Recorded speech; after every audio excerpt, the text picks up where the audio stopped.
Learn Persian with short stories.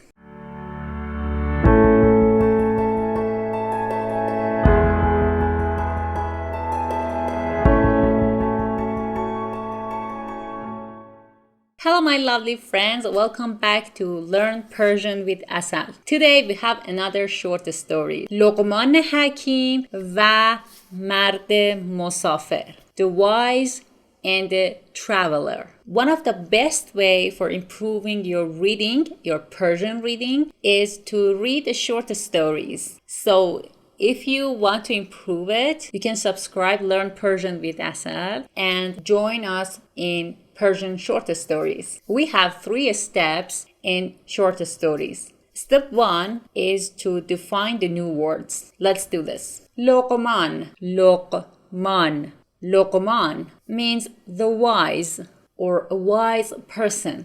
روزی لقمان در کنار چشمه‌ای نشسته بود. ده village. چند ساعت دیگه به ده بعدی میرسیم؟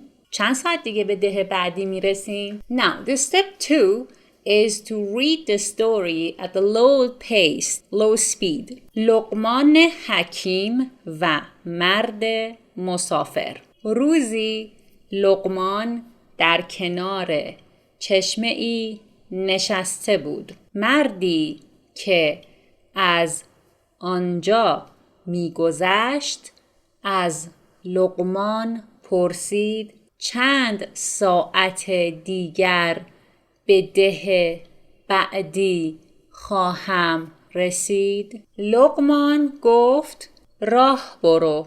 آن مرد پنداشت که لقمان نشنیده است.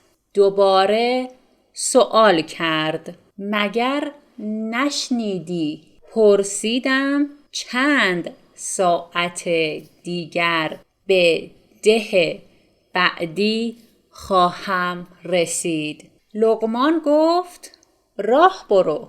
آن مرد پنداشت که لقمان دیوانه است و رفتن را پیشه کرد. زمانی که چند قدمی راه رفته بود لقمان بلند گفت ای مرد 1 ساعت دیگر به آن ده خواهی رسید.